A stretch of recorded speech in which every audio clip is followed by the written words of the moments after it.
Hello, welcome to the Week 9 review from the Snap UK. Another busy weekend, so we'll go straight into the games. Of course, it is just me, Jim, and Griff this week. 4th and Inches and Gilo are on injured reserve. Like the rest of the league. Like half the league, yeah. But can we only designate one of them to return? Which one are we picking? Well, I'm related we'll come back to one, that. So I'll back out.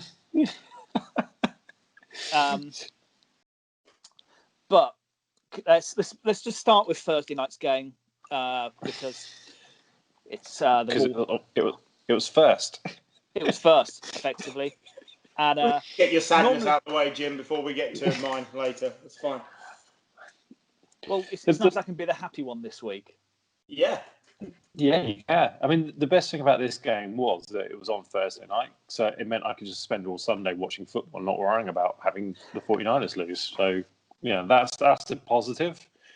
I don't think anything in the game was a big surprise. Aaron Rodgers played really well. The 49ers defense was okay, but they're coming up against a Hall of Fame quarterback and a decent offense. And the Packers defense isn't brilliant, but it was coming up against Nick Mullins. That's about all you can say about that, really. I don't think there's. We were talking about the schedule of the podcast tonight, and I questioned why the 49ers was first, and we said because it was the first game. It's like, okay, that's logical, but aside from Fred Warner had another outstanding game. I think some of the comments that came out of the game afterwards around Aaron Rodgers about Warner were wholly justified. I think he's playing at an all-pro level at the moment. But aside from that, there was no great surprises. Packers played well. I think they're one of the form teams in the league. 49ers are suffering of injuries across the board. It's not getting any better, and they lost. Yeah. At one point, the score it was sort of flattering to 49ers because the Green Bay were rampant. And it was only. it was in the fourth quarter we scored 14 points. So really, you could probably say this should have been 34-3, and I wouldn't be complaining even then. Yeah, no, it was just a team that, and as well, like they didn't really have to use Aaron Jones. Like he came in, he started the game on fire. He was just bounding through that defense, and then luckily they've also got Devontae Adams, and it was one of the games where Valdez-Scantling can actually catch a ball.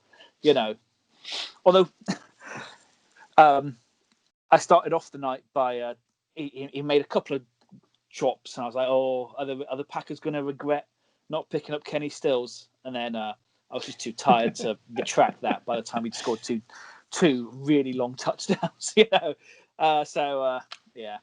Sorry, John. On Sunday night, I made a couple of too early to say calls. So yeah, you did. That's no wonder you've got more kids than the average, is it? Fair comment. I'll take that one. But yeah, no, it was comical. It really was. Yeah, just gonna keep my mouth shut on what's happened this week. It was fairly one-sided. The Niners are basically suffering the same problem again and again, which is the injury bug. But I do want to discuss very briefly the Jimmy Garoppolo problem, because bar one epic fail early in this season, Nick Mullins never looked anything worse than Jimmy Garoppolo. That's the problem, isn't it? Are extremely similar. The difference is Nick Mullins earns $750,000 a season, and Jimmy Garoppolo earns $17 million a season or something stupid. It's like you could build a much deeper squad without Jimmy Garoppolo on your books, and I think it's edging that way. I don't see what he gives this team that you can't get out of Nick Mullins and one or two other players you can bring in because you're not carrying Jimmy Garoppolo. Yeah, I mean, I completely agree with you. There's a good chance I'll try and get out that contract at the end of this year. I said it last week. I don't think Kyle Shanahan's got any trust in him. I think if you look at when he came over to the 49ers, I think the rumors were that Shanahan really wanted to sign Kirk Cousins that year. God knows why. I mean, but maybe that was a lucky escape. Who knows? But I do feel that they're quite similar quarterbacks in that they're not very spectacular. They're probably slightly above average on a good day. But the biggest problem with Garoppolo is consistency. You just don't trust him to have a good game every week. I was sitting there on Sunday kind of watching a multitude of quarterbacks have, old and young, have amazing games. And the thought that went through my mind is, especially as I was watching the Dolphins, who haven't had a good quarterback for years, the thought that went through my mind was, I wonder what it's like to support a team where you've got trust in your quarterback. And you can just trust that he's going to get you out of a fix or he's going to get you out of a hole. Whenever I've watched Garoppolo, and this is dating back from, this is last year as well when we went to the Super Bowl, I've never had the trust in him that, he's going to win a game for us. He's not a quarterback that wins games for the 49ers. Bucky Brooks on the Move to Sticks podcast talks about trucks and trailers. The truck being a quarterback which pulls his team along, and the trailer being the quarterback which just goes along with the team. And Garoppolo is the ultimate trailer. He doesn't pull his team along. He does a job, but that's about it. You look for the defense to win this team, or you look for the running. You look for the defense to win games for this team, or you look for the running backs to win games for this team. You don't look for Garoppolo to win games for this team because he doesn't. And I think that's what needs to change going into next year. 26.5 million for Garoppolo this year, by the way. Yeah. But yeah, it gets a bit shitty. It's the way the base salary doesn't go down, but the dead money goes down after this year. Yeah, it goes. The dead cap goes down to 2.8 million. You know who he reminds me of? You say Kirk Cousins. I think that's good, but in terms of the contract, the weight of expectation that sort of hangs around him, that almost seems to bring him down, is very much Osweiler-esque. It's like not as bad as Osweiler, but it's the same issue whereby we thought he would be able to carry a franchise, and like you say, he's just attached to it and isn't really making the difference that he should do. Osweiler's plummet was bigger, but it's the same issue, and I think he could end up the same way because who's going to look at this and think, yeah, that's a contract I want to take on. That's a player that's going to make my team better. Well, that's just it. I think at the end into next year, it only cost them 2.8 million to get rid of him. So I think that's move on. Like there's a lot of. I mean, there's 3 great quarterbacks coming into the draft next year, but there's also some other good, probably 2 other good quarterbacks in Zach Wilson and Kyle Trask. Are going to be names that we're going to see mentioned, who probably, if they weren't quarterbacks, they might not be in the first round, but because they are, and because you have a premium on quarterbacks, and I think 49ers will be in that range, then I think they're names that are going to be linked to the 49ers going into next year. I don't think he's getting enough love at all. He's doing a lot with not a massive amount of Florida. Yeah. He looks special. It does look good. But there's also other... there are other options. We've mentioned it before. Like Shanahan's got a relationship with Matt Ryan from his time at the Falcons. If the Falcons do go into full rebuild, is there an option there that they can pick up Ryan?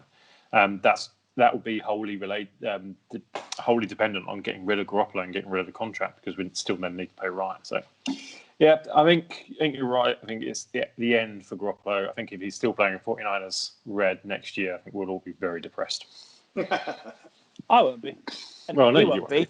He'll still be another £25 million rich. $25 million. $25 million, yeah. It's the same thing nowadays, really. But yeah. Well, let's move on to Bills 44, Seahawks 34. And there was a one, right game, if ever a team needed a get-right game, it's just play the Seahawks defense. Look, this sort of game is what Josh Allen is built for. Can I throw it deep over this team's head? My players will outpace theirs. Yes. And do you know what the biggest difference maker was? John Brown. John Brown looked fit for the first time since about week 2. And the Seahawks have got nothing. They cannot cope with the deep threat. They've allowed 2,897 passing yards, which is the most by any team through their first 8 games since the Super Bowl era started. And it just looks like us playing on defense. What made me laugh? What made me laugh at the end of the match was a quote from Pete Carroll saying, I think we had a good plan to deal with their running game. And it's like, well, the Bills have got an okay running game. It's not terrible, but it's not like, it's not Dalvin Cook that they're dealing with there or Derrick Henry.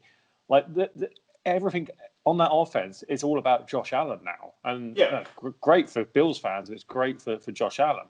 But then I think they sacked him something like 7 times. It's like, okay, you got a good pass rush. But he's the type of quarterback who, he's big enough and sturdy enough that you can hit him a few times and he's not going to fall apart. He's a big old guy.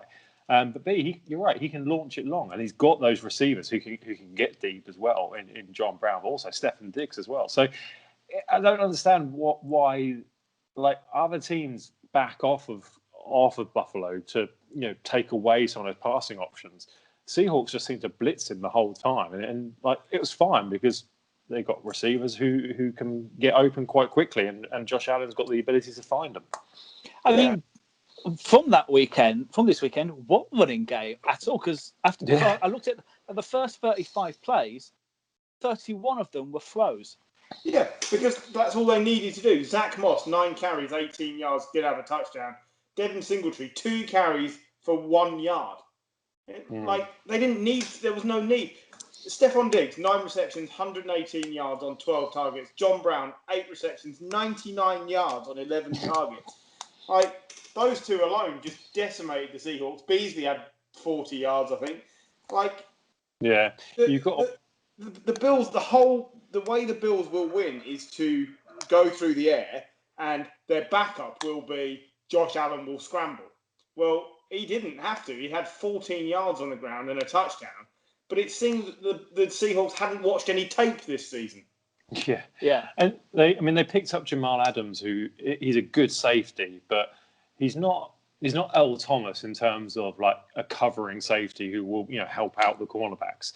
And they haven't got any quality at cornerback anymore. Like this, I think you said you hit the nail on the head, Griff, earlier. You said you can pass in this team.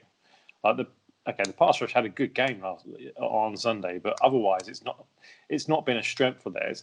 And aside from Bobby Wagner and now Jamal Adams, who does a lot of good work but can't be relied upon for fitness or for being that covering type safety, you can pass on this team for hundreds of yards, and that's exactly what the Bills did. I mean, I'm not sure what this game said about the Seahawks beyond if you don't have some form of defense, it doesn't matter how good your quarterback is. Russell Wilson had 4 turnovers in this game because he was asked to do everything. And we're going to get on to Brady later. We've had it in the past with Aaron Rodgers. It doesn't matter how good your quarterback is. If you do not help them, they will lose the game because it doesn't matter. One player never ever wins a game on his own. It doesn't happen. And it's almost like the Seahawks have decided, all right, we'll let Russ cook. The other guys. They've got to go out and play as well. And they don't. Nothing. And haven't they just given Pete Carroll a contract extension? 5-year contract, yeah. And look, he deserves it. They're a great team, but it seemed like an odd time to announce it when they don't have an identity, really. Well, they've got an identity, and it's Russell Wilson. I think unless he's playing at MVP caliber level, he can't afford. Like, the Seahawks can't afford him to play anything less than that because you're right. There's no one else there that can kind of dig them out of the hole. He's the only one that you can't rely on that defense. And yeah, unless he's playing absolutely brilliantly, they're going to lose. They're going to lose games. This was the first time in a while the complete absence of an O-line seemed to be really affecting. Like, normally you can let, as I say, they let Russell Wilson cook, but he was under so much pressure all the time. There's too many. There's just too much about the Seahawks that isn't ready, and I mean, luckily you've got an MVP caliber quarterback. But yeah, no, I do feel because it was tough to watch at some points, Yeah, and also hilarious. They've got DK Metcalf, David Moore, Tyler Lockett. That's proved to be a really good trio of pass catchers. The backfield is concerning. DJ Dallas is an average running back. Travis Homer's a nothing running back. Alex Collins, I mean, who'd even remembered Alex Collins got picked up in the first round a few years ago by the Ravens? Yeah. He's just come off the practice squad, but they're not helping Wilson out. There's just not enough there. So beyond heave the ball down the field to DK Metcalf, that's it. And he's been picked off 3 times in the end zone this year. I think he only got picked off once in the last 30 games in the end zone. It's some crazy stat. It's because he's doing everything. And balance. Gary talks about balance when he's here. This is the least balanced team in the league, and I include the Bears in that. I was going to say, and I was going to bring this up more on the Bears. If you put the Bears defense with that offense, that's a Super Bowl winning team. But you can't have one without the other. Like you can't go to the extremes where you're amazing on one side of the ball and you've got absolutely nothing on the other side of the ball. And that's what both the Bears and the Seahawks are at the moment in different ways. For the Seahawks, Chris Carson and Carlos Hyde have chances to come back this week, which would help. Yeah. Do they play cornerback? But I'm saying it helps their offense. It's no help to their defense at all. But yeah, they do miss Chris Carson, which is it still seems strange to me because I always thought he was toss. But yeah, no, he's turned out to be quite good. Yeah, he's turned out to be all right. Although, yeah, they play the Rams this week, so a lot of fun there. Although the Seahawks aren't in the NFC East, so Seahawks will win. Rams coming off bye though. It's a tough game. It's not an easy game. Should we move on to the one of the talking points of the weekend, which was Bucks 3, Saints 38. The Saints were superb, quite frankly. It helps, of course. It helps on offense when you get Michael Thomas back, and he seemed to be up for it. And on the other side, they just swarmed Brady. And I go back when the Giants showed that you can get at Brady, you can confuse him, and the Saints just perfected it this week. It was brilliant. I'm not Brady's biggest fan. I'm not gonna lie. I watched it with tears in my eyes, crying with laughter. It was great. Especially, sorry. The best thing about this game, surely, was Jameis Winston coming on, completing 1 of 1 for 12 yards. Yeah. And then in the interviews afterwards, just strutting around like, I won that game. He ate the W, didn't he? Yeah. Again. God. I love him. I thought... Fair play. Yeah. But Taysom Hill was 2 of 2 for 48 yards. But it's about time that they used him in the passing game because it was getting predictable what they were going to use him for. It was like as soon as he came on, everyone knew, all right, this is going to be a running game. This is going to be wild card running play. And then when he came on, he saw the first pass. It's like, oh, brilliant! They're doing something different with him, and he can pass the ball. He's got a good pass. So that was really good to see. It was really good for Sean Payton to actually use him as a gadget play quarterback. 54 rushing yards as well on 7 carries. I mean, He is a round weapon. He outrushed Alvin Kamara this week. But, would he have got all those rushing yards if they're not throwing in a pass as well? Because suddenly you've suddenly got the defense suddenly have to think about it and go, hang on, he passed last time. He doesn't usually do that. We're going to back off a little bit just in case. Whereas previously, as soon as he come on, it's like, let's just blitz and block up the run. Stale, hasn't it? Yeah, exactly. So Sean Payton's always sung his praises highly. They're paying him a lot of money. I think they should be using him in more ways. And fair play. I thought this is the first time this season that Saints defense have properly turned up, and in particular the pass rush. And you said it where they actually got to Brady, and this has been a good offensive line for Tampa. And it was good to see players like Marcus Davenport really, remember they gave up 2 first-round picks with Davenport, and he's been okay. He's been decent enough, but not being like a 2 first-round pick player. I think this is the first time I looked at him and gone, all right, I can see where you're going with him. I can see him progressing into a good player, which you can build the defense around. And Brady just couldn't. It's always been said, if you can get to Brady, you can unsettle him. You stand a chance, and that's exactly what the Saints defense are able to do. He has never been 30 or more points down at half-time in 294 career games until this weekend. And we know that the key to beating Brady is get him off his mark. Well, that's exactly what they did. It's clearly a problem as he gets older. I still don't think this is the end of the world. The biggest problem with this is now that New Orleans will hold the tiebreaker, so the Bucs have to actually overhaul them. But the Buccaneers are still a shoo-in for the playoffs for me, and it's just a bad matchup when they play New Orleans. I don't. That's all I really took from this game. I don't really see it as a massive.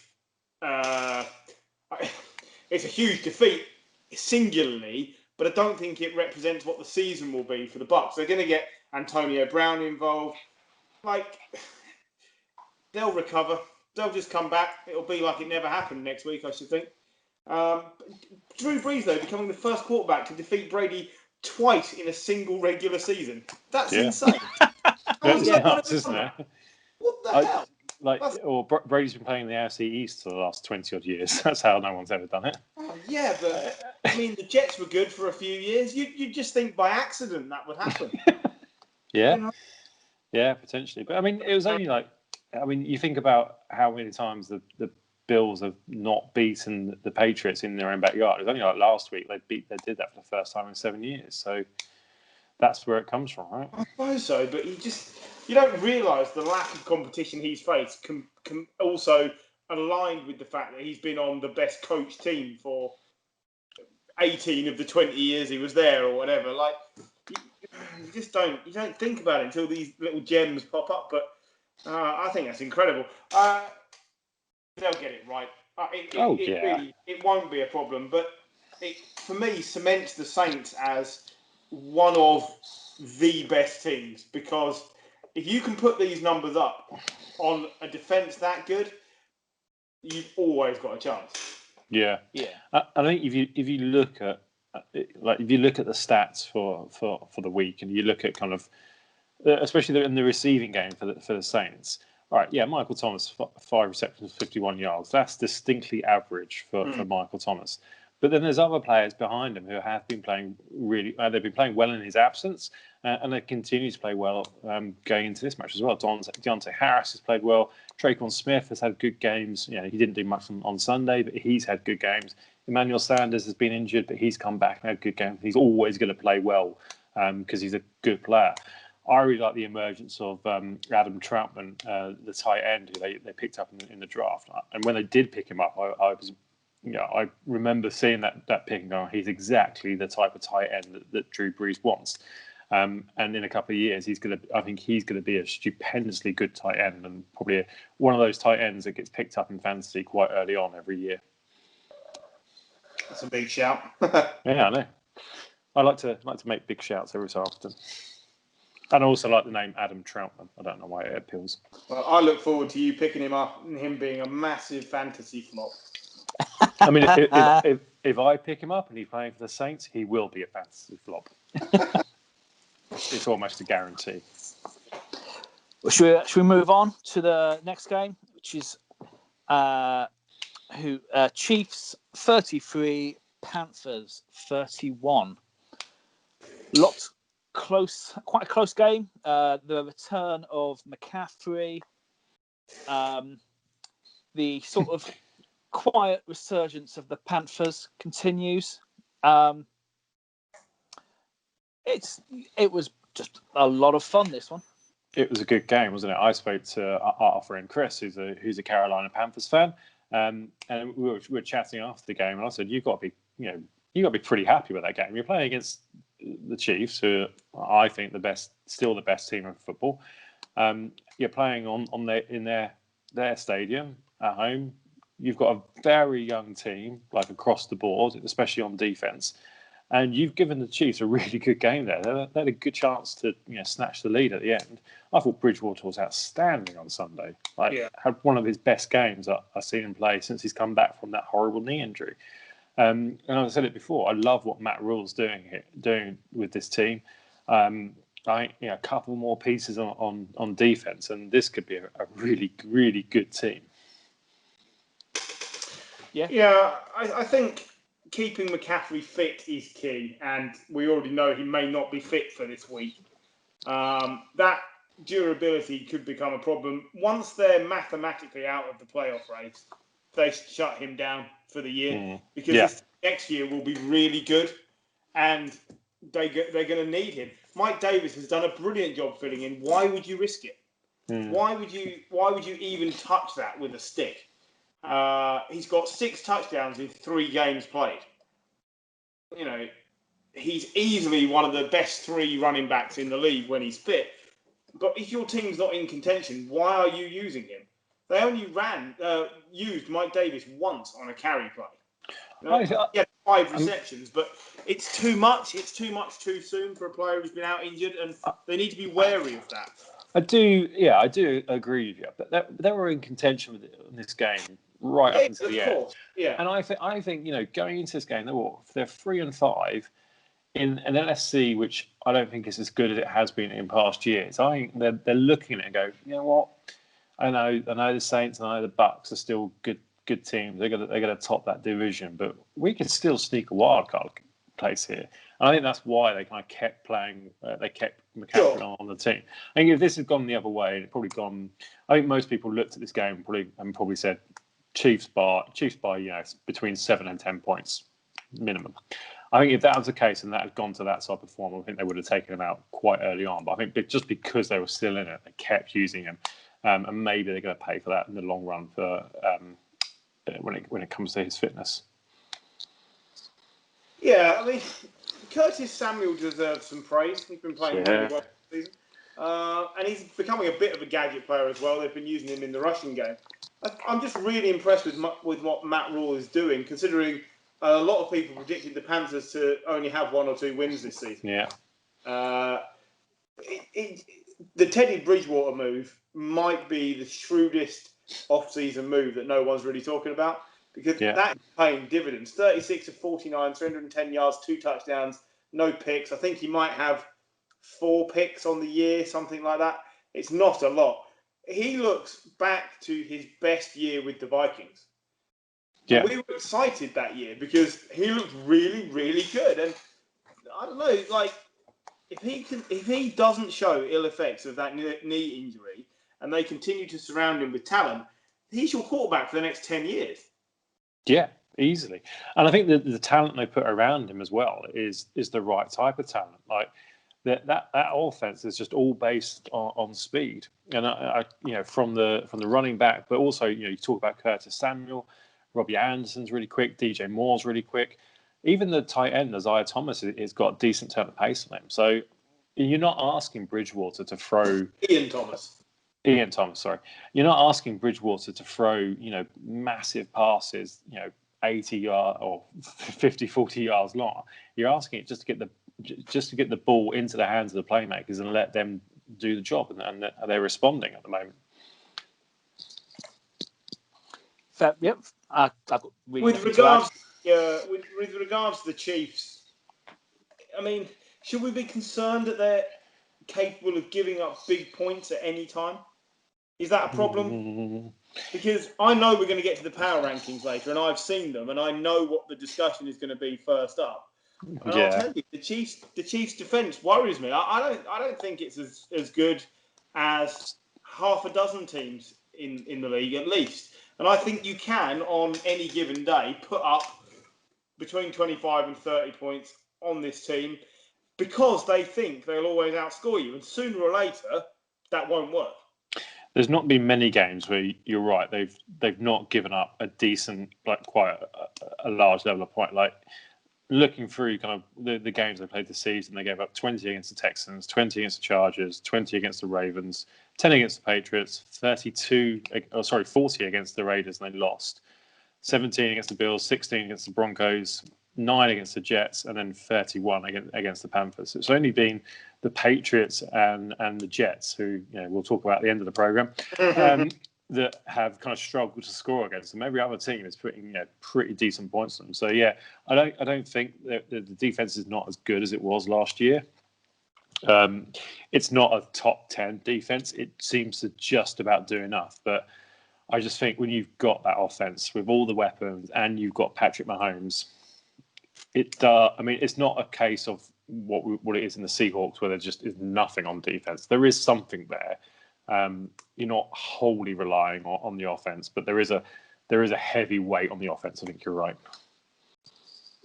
Mahomes as well, fastest quarterback since 1970 to reach 100 career touchdown passes, beating Dan Marino. Yeah, well, not a surprise. No. No. Nah. I will say I think we were having this same discussion last year I think the Chiefs can be beaten on defense, and look what happened. But let's just see how it goes. So next one is Colts 10, Ravens 24, and where do you want to start? Well, can we start with Philip Rivers and the worst tackle attempt that's ever been made? The guy in was history. falling. He was falling over anyway. I mean, I'm giving him credit for trying. Yeah, exactly. Like 39-year-old quarterback. I'll tell you where you should be starting. Don't worry about the fact that Philip Rivers runs like your nan, fell over and couldn't tackle anything. Can we look at the value that Marlon Mack has to this team now he's not there? Because their running game has gone to it's terrible, isn't it? Philip Rivers he's not there to throw 30 passes a week. You're supposed to defend well, run the ball, and score a few touchdowns with Rivers. And look, I've always said Marlon Mack is a really good running back. He is getting better each week this team plays without him. Yeah. Jonathan Taylor, what's that? I don't know. We had high hopes for Jonathan Taylor. I had high hopes for Jonathan Taylor. And let's not rule him out completely. He's only played 8 games in the NFL so far, but he's not coveting himself in glory at the moment. And I was, bringing about another kind of Bears comparison. I was chatting about David Montgomery on Sunday. I said the Bears' offensive line is just terrible. This Colts offensive line is probably one of the best in the league. Yeah. So he hasn't got the excuse of I'm getting hit as soon as I get the ball. Like he's got time and he's got a touchdown. And he's had some good games in the past, but I think the last 3 or 4 weeks, he's not been there. I think he's been overtaken in the pecking order by Jordan Wilkins and Nyheim Hines. Yeah. I remember a couple of years ago, I had big hopes on Jordan Wilkins because I thought he was a sneaky low draft pick, and I was like, it'll be fine. And then he's done nothing. It's just been Marlon Mack's the only one who sort of.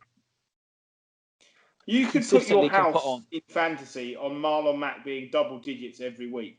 None of these other running backs on this team inspire that confidence. They've all got some individual talent traits, but he was by far the best. He was a little bit maligned because they didn't win enough games, but his value continues to rise in his absence. This was a 10-7 lead for the Colts at half-time. The defense was playing really well, and then they conceded 17 straight unanswered points. Rivers wasn't getting anything going. The running game can't get anything going. A little bit of it for me is coaching. I think when Frank Reich gets it right, it's brilliant. And when he gets it wrong, he can't change it around quick enough. Yeah. I don't know whether that comes back to not having the players. But I don't know. There's something missing. I mean, Michael Pittman, your leading receiver, Zach Pascal. There's something missing. You've got no Marlon Mack and no T.Y. No T.Y. Hilton as well. No T.Y., but he's not been T.Y. Hilton. He's not been fit. Yeah. So there's a piece missing there somewhere on the offense. This was the first week in a long time where Trey Burton's done nothing. He had one catch for 6 yards. There's a gap at wide receiver, and that's been magnified by the loss early in the season of Marlon Mack. That is what is the pitfall for the Colts. If you're the Colts going into the draft next year, if you're a Colts fan, I think you're wholly expecting the Colts to pick up a really good wide receiver or a really, really good running back who is a good pass catching running back as well. Because I think that on the defense side of the ball, I know we've not spoken about it. I think they're playing brilliantly. I think they had Lamar Jackson's number pretty much the whole game. You can look at, yes, the scoreline is 24-10, but a good 10 of those points came from the defense in terms of like the Jonathan Taylor fumble, which got returned for a touchdown, and then the interception, which shouldn't have been an interception but was, which earned them another 3 points. So if you're taking those points off and it's 14-10, you're like, oh, that's the game. Like, the Colts defense managed. They didn't get many sacks, but you don't get many sacks versus Lamar Jackson. But they got 11 tackles for loss on the game. Like, they were getting into the backfield of the Ravens consistently, and they properly shut up the running game. Lamar Jackson had 58 yards, but apart from that, the running backs J.K. Dobbins and Gus Edwards on the other side of the ball, they couldn't get anything done either because that Colts defense and the defensive line led by ex-49er DeForest Buckner was just brilliant. I think if they can figure out, either the Colts, if the Colts can figure out a running game, or one of these receivers can actually start playing well, I still think this is a really good team. But it's very much dependent on that.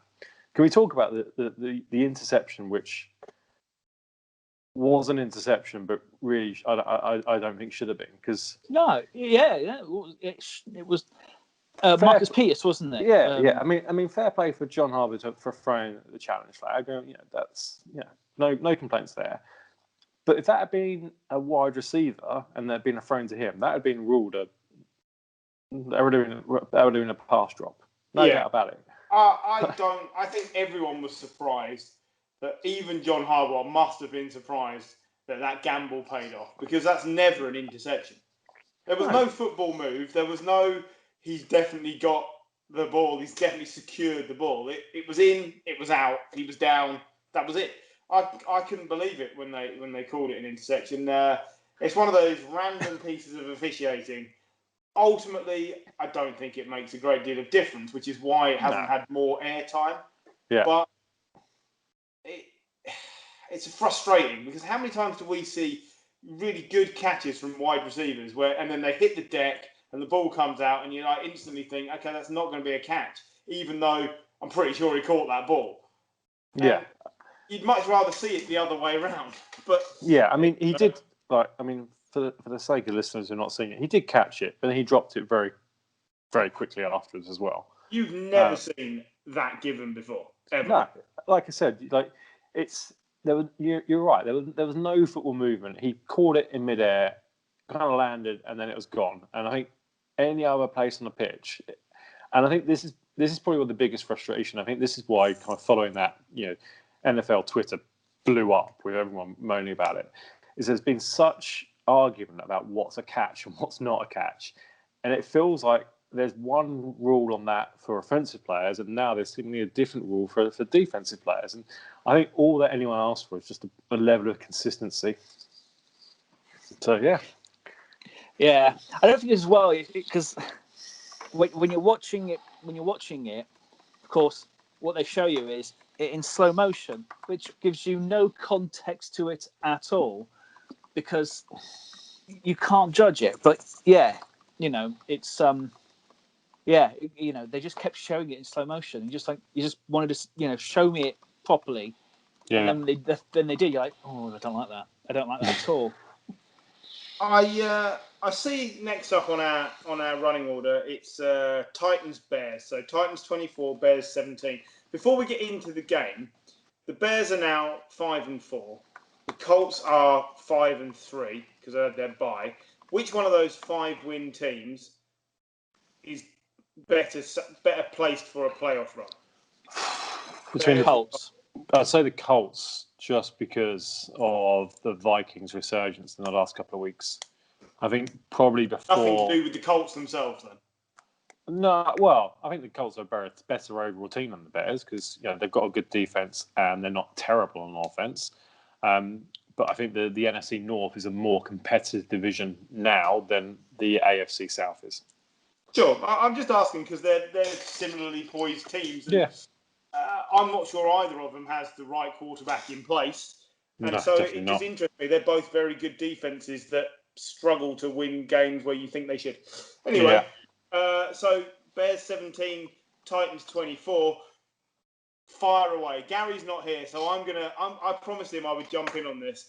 The Matt Nagy is not getting enough criticism because he's supposed to be an offensive genius. Now, Nick Foles is committing turnovers like he's Mark Sanchez, generally speaking. I think he's turned the ball over once every week at least, which is fine. He didn't turn it over this week, did he? Did he not fumble the ball away this week? No, we had no fumbles this week. Shoot me down, but 36-52, like he put up yards at the end. Garbage time rubbish, fine. Yeah. But where are the trick plays? Where is something? And I know we were texting about it yesterday and Sunday. I had a good conversation with a Bears mate. I was like, how do you watch this? How do you watch this team? He watches Game Pass every week. I was like, how? It was like, it must be the most frustrating watch on throughout the whole league because they got such a good defense and they've just got nothing on offense. Like Nick Foles, I don't think he's the culprit. I like David Montgomery as a running back, but he seems to have no chance whatsoever. That offensive line, I said it earlier, is absolutely terrible. It's banged up in terms of injuries, but it's also suffering from people not there because they're held out because of the COVID issue. But you're right. There's no, unlike other coaches, there's no kind of gimmicky play to try and create something. We were saying, we said on the podcast, I was saying to my friends, well, what about putting Trubisky in? It's like, to be honest with you, I think Trubisky would be even worse. I think the decision making of Foles is so much better than what Trubisky's was. I think you saw elements of the lack of decision making that Trubisky has last year, where there'll be receivers who are just wide open and he'd just not pass them. He said, at least if that happens, then Foles stands a better chance of actually passing to them than Trubisky. But that's just not happening at the moment. And it would point the defense is, I think, it's brilliant. Like this is one of the few games which Derrick Henry, he got 68 yards. They probably bottled him up. Ryan Tannehill had a very average game. And Tennessee's offense is good, but they properly bottled up that offense. And if they could just get something, anything from an offense, they would be in a better position. They've still got a winning record, so they're still in with a chance. But every week this goes on, it's getting even more desperate. Getting harder to defend, right? Yeah, very much so. I will give myself a bit of credit. He's got 7 interceptions in 7 games, is where I was going with the. Yeah. This was his first game without a pick. 10 touchdowns in that same time, and they've only won 2 of those games, I think. I don't know. I don't know if I agree with this. They'd be better off without Mitchell Trubisky. Like, at least with him, you knew there was always a running play could happen. But They were winning games under Trubisky. Not anymore. He has got the ability to run. I fully agree with you there. But he wasn't, though. That was the problem. Well, that's the scheme. This potentially. I think Matt Nagy's run out of ideas. There's so little inspiration. Here's an example. Who's their trickiest player on their squad? I would say it's Cordarrelle Patterson. Yeah. Who has been a great trick, one performance per game player on every squad he's been on, right? He's never a superstar, but Vikings, Patriots, I think he was somewhere else as well. Like, once a week, you got one play out of Cordarrelle Patterson where he broke free and did. It's just not happening because Matt Nagy is not scheming these things for him anymore, and I think he's an underutilized player. Their single longest rush of the day was Barkevius Mingo on a fake punt with 11 yards. And what did they do? They then went 3 and out from that game. And you're like, you've got nothing. I completely agree. Because of the Foles-Trubisky issue, Matt Nagy has deflected a little bit of criticism away from him. And this is the second season in a row where they've looked like this. And I just think Nick Foles is a Super Bowl winner. We know he's capable. He's not anything above league average, but he's capable. Yep. But you have to build an offense around his average capability. And they're not doing it. It's just like they thought he would come in and do, what did he do with the Eagles a few years ago? 27-2. Touchdowns to interceptions. It's never going to happen again. The Bears don't play in Philadelphia. That's the problem. The Bears don't have the Philly O-line, which is the biggest. He's been sacked 16 times this season, like already.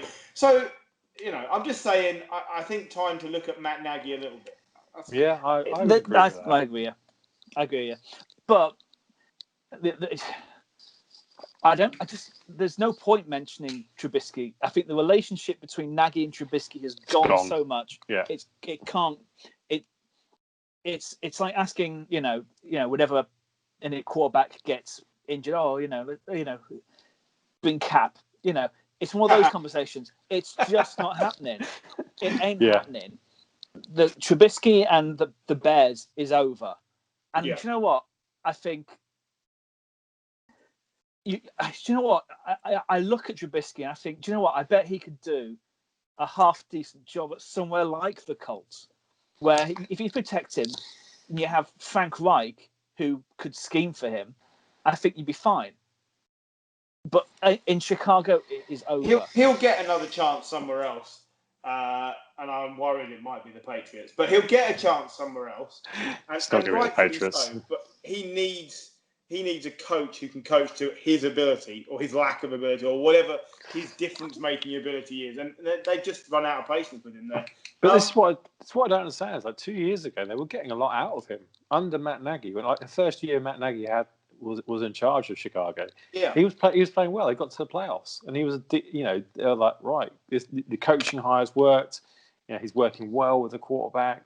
We've got Khalil Mack leading the defense. It was a legit team, the Bears, and last year it just fell by the wayside. And this year it's just they've been hurt by injuries and they've been hurt by COVID, but I think you're right, there's no scheming to play to your strengths and away from your weakness. You look at kind of Belichick with what he does. He's like, he recognizes the strengths in his players and he works to that.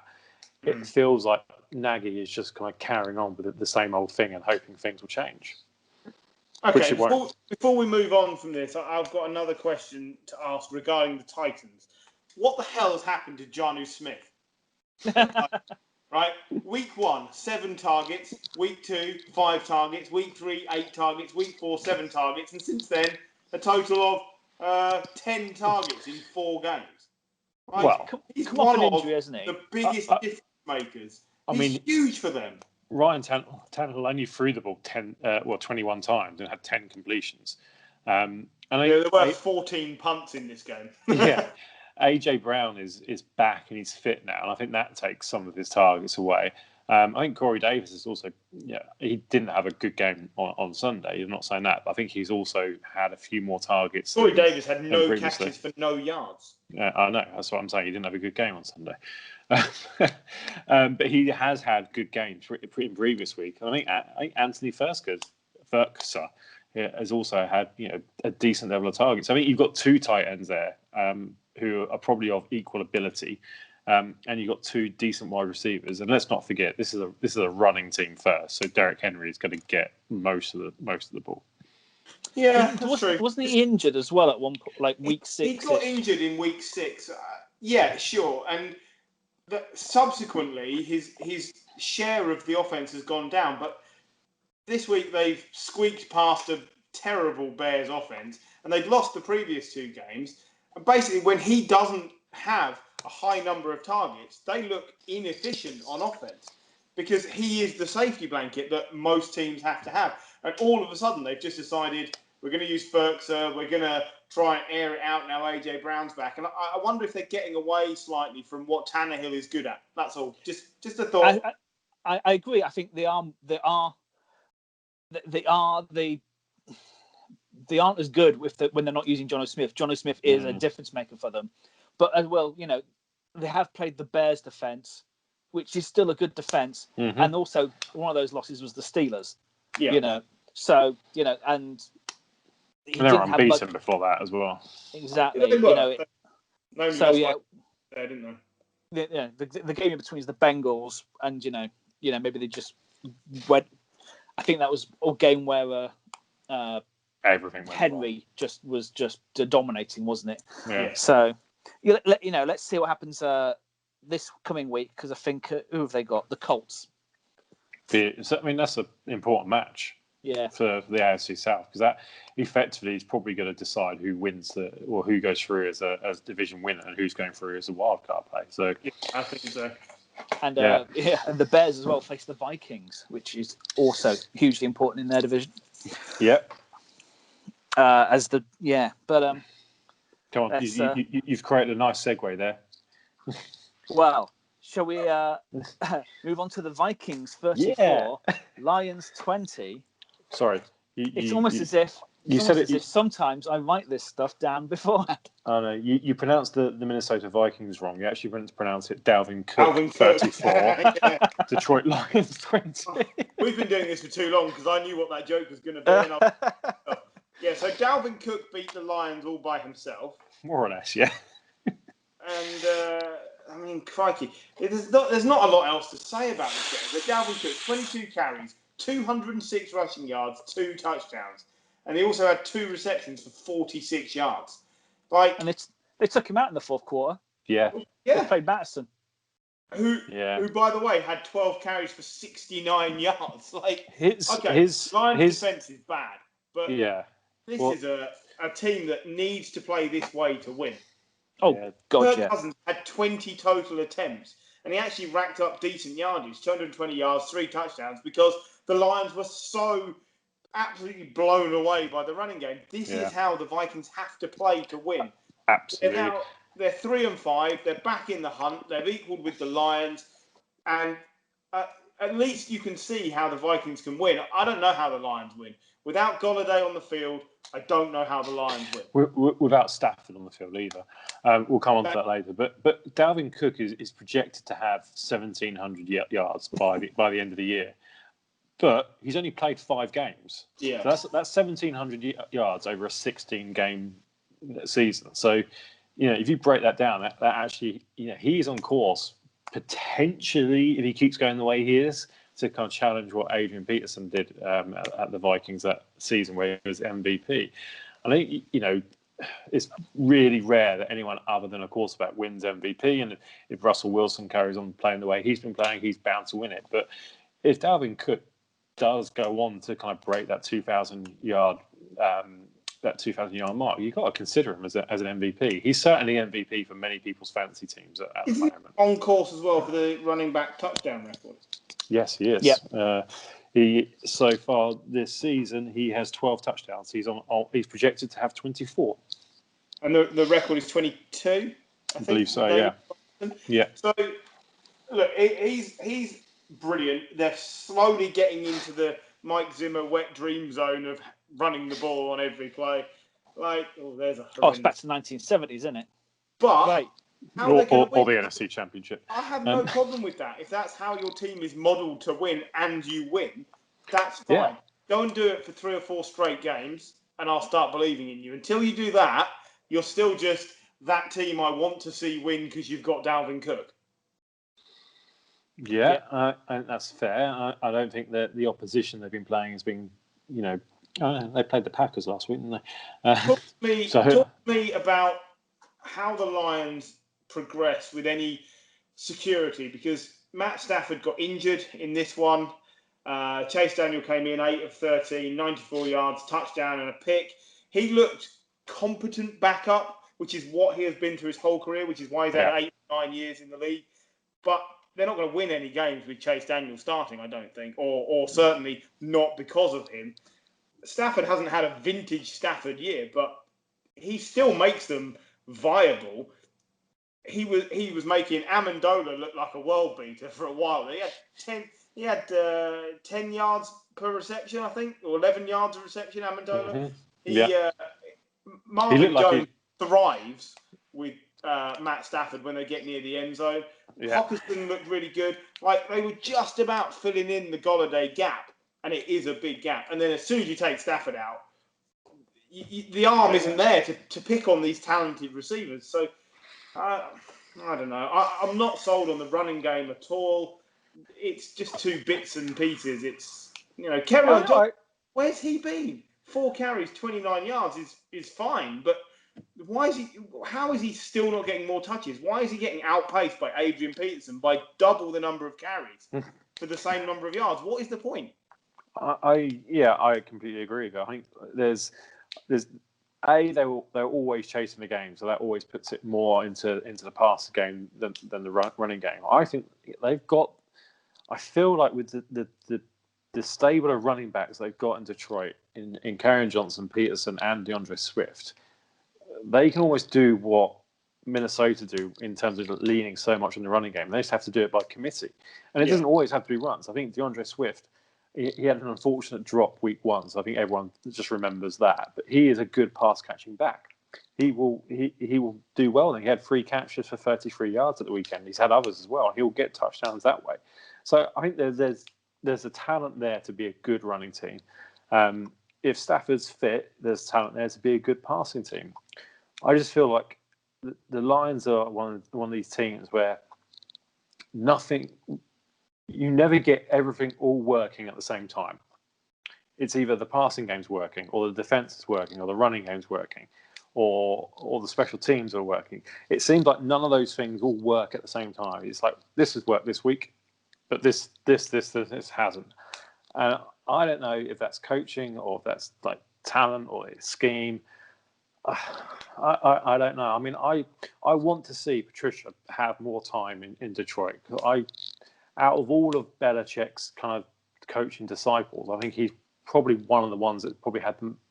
I think has got the best chance of succeeding, aside from Brian Flores now. And I want him to do well, but like Matt Nagy, it's becoming hard to defend him anymore because I just don't feel they're just not getting the results. Yeah, I agree. We've had this conversation. You had the conversation with Nat Coombs earlier in the season. You've got to give him time. That's fine. They gave up a winning coach in order to get Matt Patricia. So I think he's going to be there and he's going to get time. You can't tell me from 1 week to the next that you have any idea what the Lions are going to do. Because this is the problem. They don't know.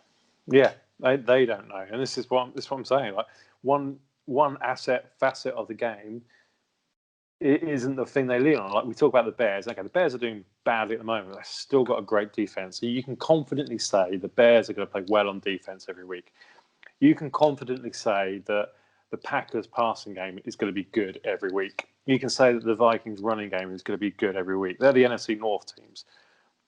You can't look at the Detroits every week and go, good running game. Need to defend against that. It's like, yeah, all right, running game if it's clicking. All right, passing game if it's clicking. The defense, yeah, they've got some playmakers there. They can do something if it's clicking. you look at it and you go, I don't know what they're doing. I struggle. And that's all. The identity by Matt Patricia. The identity throughout, like the Stafford, big Stafford fan, but it's a bunch of running back twos of him. It's a bunch of wide receiver threes. It's the identity of the team seems to be basically of I think on the offense is a case of if Stafford ain't doing it, we just ain't doing it.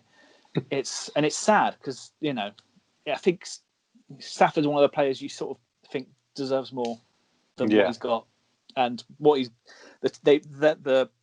whether it's I guess the GM has failed to build a team around him. Like he's not had a consistent. They've wasted Matt Stafford as a player. Yeah. There's no two ways around it. They really have. He's coming towards the downhill of his career, which is fine. Still not that old. No, but when has he ever had a? He's only 32. Like he's getting injured a lot more though. Yeah, the injuries are not racking up, and that I don't think. I think I just don't think you see him as a. He's not going to get you 16 games a season anymore. I posed this question in our WhatsApp group at the weekend. It's like, in their prime, Matt Stafford or Phillip Rivers? Because they're both good quarterbacks. Like, and we argue about Phillip Rivers being on the edge of the Hall of Fame. No one's ever said Matt Stafford Hall of Fame, and I don't think he will go there based on kind of where it currently is, but. On his day, Matt Stafford is one of the best quarterbacks in the league. Yeah. And on his day, I'd probably take Stafford over Phillip Rivers. I think the biggest problem Matt Stafford had in his career is A, he got lumbered with the Lions. B, more importantly, Calvin Johnson retired early. Yeah. Calvin Johnson had stayed, then this team would have marched into the playoffs more often than not. I really, really believe that. But you take away that other talented player from the team, and he's played, like John said, with a bunch of number threes, really, a wide receiver.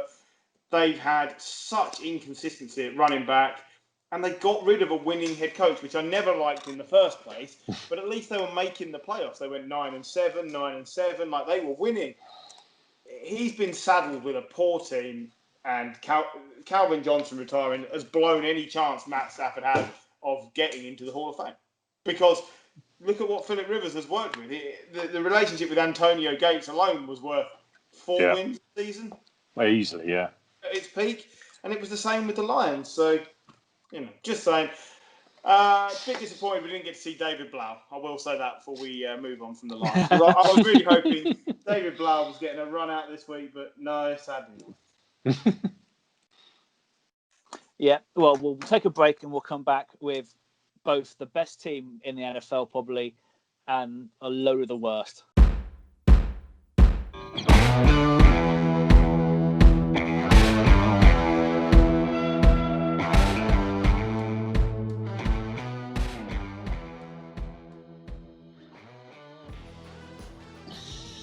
Okay, welcome back to part 2 of the podcast.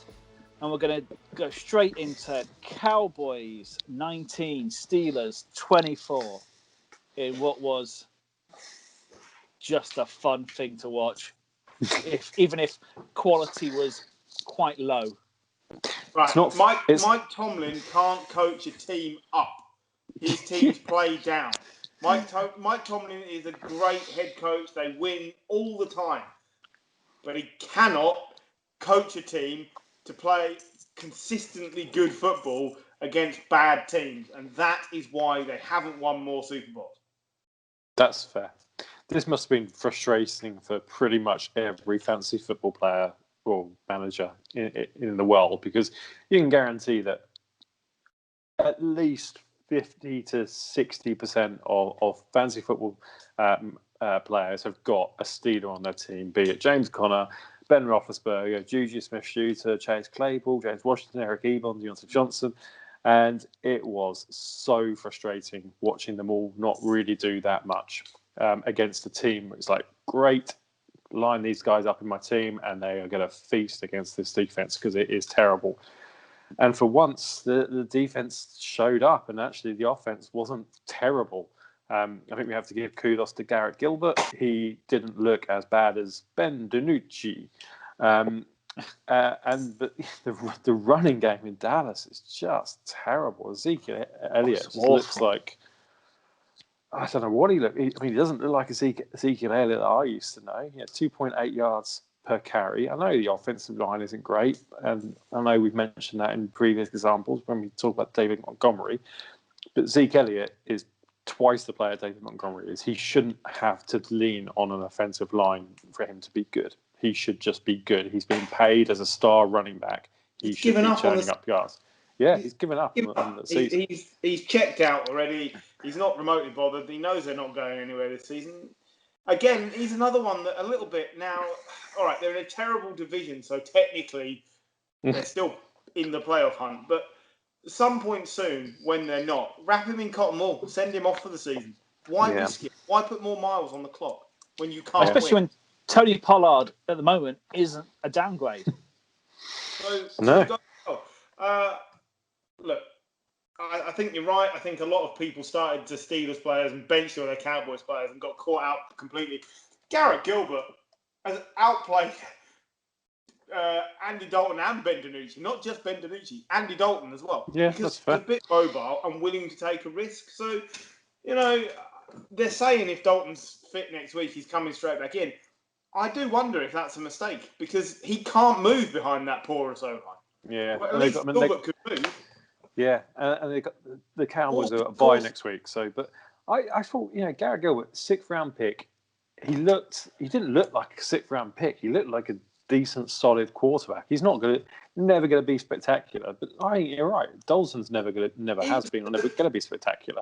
He was the best quarterback in the AAF. Now I know that I get it. I understand comparison is not everything, but it's not like he's an inexperienced nobody. He's played games, he's led teams, and so at least you're handing the reins to someone who's got a lot to prove and something to back it up with. And it looked like it. So it's a highlight. They've had 4 players throw consecutive touchdowns for them now this season. That's insane. Just 2001 was the last time that happened, and it was the Cowboys. So, well, there we go. I don't know. I don't know. I love the Steelers this season.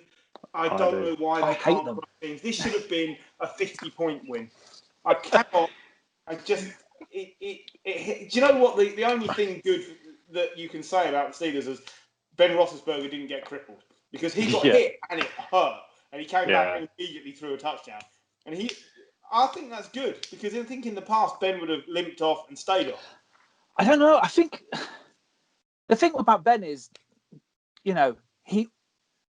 he's always playing injured, because he's a big bloke and he just gets hit. He gets hit, and when he gets hit, it generally, the bigger they are, the bigger they fall. Mm. Yeah, that famous. And but they the bigger they are, the harder they fall. Even sorry, but that's throwing you a little bit, isn't it? Yeah, but I do worry that if they do find that Ben can't play for a week, that is the week they will lose. Because without him, Rudolph is the backup, 2 of 3 for 3 yards.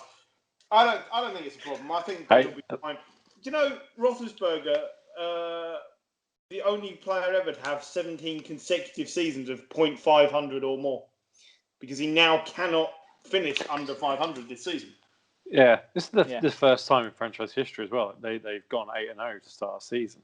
Given how good the Steelers have been in past years, they're one of these dynasties. One of these franchises that have dynasty type periods in their history. That's quite amazing. Mike Tomlin as well has only lost once to Mike McCarthy. Oh, really? In the Super Bowl. Yeah. Oh, yeah. So he'd probably trade the other 4 victories, but Minka Fitzpatrick continues to be brilliant. The Steelers' defense is really, really good. The coaching concerns me in these underplayed games. But when they come up against the Chiefs, the whoever you want to throw in there, the good teams, the Patriots of the past, whatever, they play up, and that's key. Yeah. It's strange with I mentioned it before. Look at Fitzpatrick. His stats are for everything but interceptions are awful.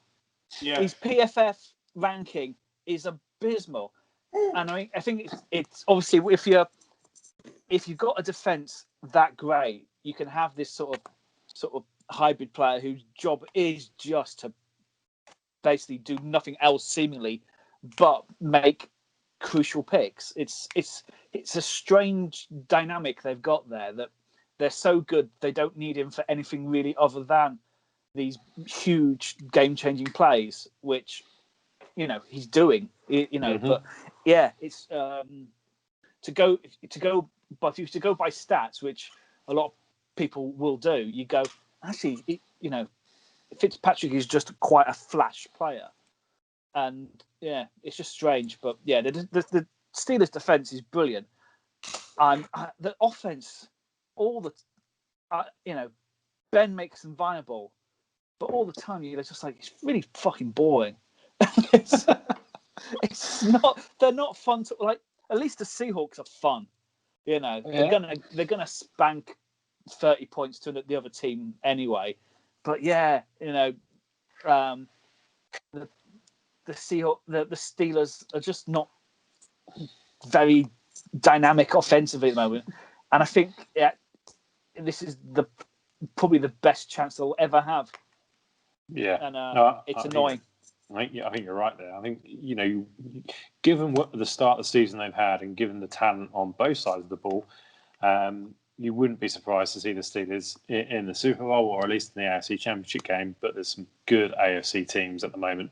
So it's whether they can play up, and they can, but can they play really up to that level and beat kind of the Chiefs in the AFC Championship? Bad news for the Dallas defense is that Trayvon Diggs, their cornerback, I think he's fractured a bone in his foot, and he's going to be out for 4 to 5 weeks minimum. So you might want to say his season's probably over, and that's not good news, because the Dallas defense, apart from this game, has been woeful for the whole season. They can ill afford to lose their first round pick. Yeah. Well, let's go on to some fun games. Chargers 26, Raiders 31. Right down to the last play. Oh God! And where the young tight end had basically the defensive player made a play. It wasn't, I think it was called a touchdown, wasn't it? And then it was taken away. So the Chargers went off celebrating, and then you could see it on their faces. I think it was shown must have been shown on the screen, and they knew, and I was gutted for them. This I do know, but it's really hard to fathom how the Chargers are 2-6, because they're one of the most entertaining teams to watch. I think they've got. We'll come on to talk about a couple of the other rookie quarterbacks in the league, but between Herbert, Tua, and Joe Burrow, all three of those quarterbacks I think have started their careers in the NFL really well. Herbert particularly so, who I think is just playing out of his skin at the moment. Like, if you're a Chargers fan, forget about the 2-6 of this season. If you're just thinking about the next 5 to 10 years with Justin Herbert as your quarterback, you are genuinely excited, because he is playing brilliantly. He's fun to watch. He's good at both passing and running the ball as well. I think you're just generally really excited. But once again, it's okay. They didn't throw away a lead, but you kind of just knew that when it got down to that play that something Chargerish would happen. And that was the ultimate Chargery thing to happen. I mean, we talked about the coaching last week, and I think there was a point in this game right at the end where they had a timeout in the last drive, and they didn't use it, and that probably cost them between 20 and 30 seconds. And Cost that means 5 seconds. Yeah. And that means you're rushing your play then. You've got one chance. You could have had at least another one, maybe another 2 plays of it. Said last week though, Anthony Lynn. Anthony Lynn is part of the problem. Now, before we crush him again, but he is part of the problem, I will say this. You can be as happy as you like with Justin Herbert as a Chargers fan, but you're still going to be insignificant for the next 10 years because you support the Chargers, and they just aren't a winning franchise. They've got 12 double-digit win seasons in 60 years of existence. I know, but they've got the opportunity, and I think it doesn't matter. But that's what I'm saying. That's what I was saying earlier. Like, if I'm a Chargers fan, at least I'm looking at quarterback going, he could win us the game. As a 49er fan, I'm looking at Garoppolo going, oh God, he's going to lose us the game. Oh, we're never going to do this. I'm excited to watch the 10 quarterback for the next 10 or 12 years, but I don't think it matters. Do you know what it reminds me of? It reminds me of when all the Colts fans got excited because they had Andrew Luck, and they promptly went and played in one championship game and did very little else. And then I think that's unfair. He had an injury and then he retired pretty quickly after that. So I get where you're coming from. I do. Saying it could be misplaced optimism for a team. But you could say the same about the Chiefs. Yeah, they've already won it. They've already won it. But before they won it, you could say exactly the same about the Chiefs, and that they've not been to the Super Bowl for 30, 40 years. They're not a winning franchise. And suddenly they just get the right mix, and it's coach, it's scheme, it's quarterback, it's the right players at the right time. You get lightning in a bottle, and you suddenly turn a franchise which hasn't traditionally won much, if anything, and suddenly you become a winning franchise. And I think the Chargers aren't a million miles off of that. Like, cut this clip here, John, because I want to play this back to Jim next year when the Chargers are 2-6 at the same time of the season next year. But you got to admit though, Justin Herbert's a good quarterback. And Herbert's brilliant. They've got good wide receivers. They've got a good defense. They just maybe need to tweak on the offensive line, and they need to replace the coach. They do. Do you know what their point differential is this season in their 2-6 year? Can't be much, no. They are minus 11. That is all. 11 points, and they've lost 6 games. Yeah. It's absolutely crazy. And it's all down to coaching. It's just... Yeah.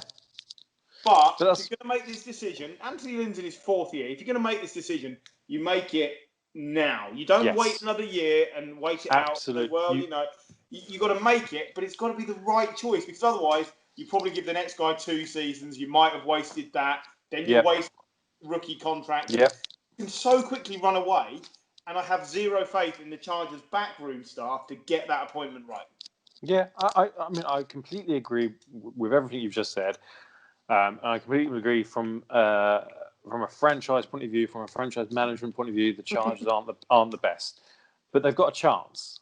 And I think that's as a fan, that's what you kind of cling to. It's like, okay, this year, all right, we're not going to the playoffs this year, but there's a sign that this franchise is going somewhere. And you look at some of the other franchises elsewhere. You look at the Browns for years and years and years, and I guess you now throw the Jets in there. You can throw the Washington football team in there as well. Even the Jags, to an extent, they had one good season. And you look at those teams. You look at those teams. And geez, how long ago here we go again. I know, exactly. So at least now you look at, as a Chargers fan, it's like we could, like, if we could just get a little bit more luck, and maybe a different coach who's got a different scheme that seems to be able to manage games better. Because I think that's Anthony Lynn's biggest problem at the moment, is that he doesn't seem to be able to manage the game. They definitely need Austin Eckler back. No consistency in that backfield at all. Everywhere you looked for fantasy help last week, it said, go and pick up Justin Jackson. The Raiders can't defend against the run. He gets injured on the 3rd play of the game.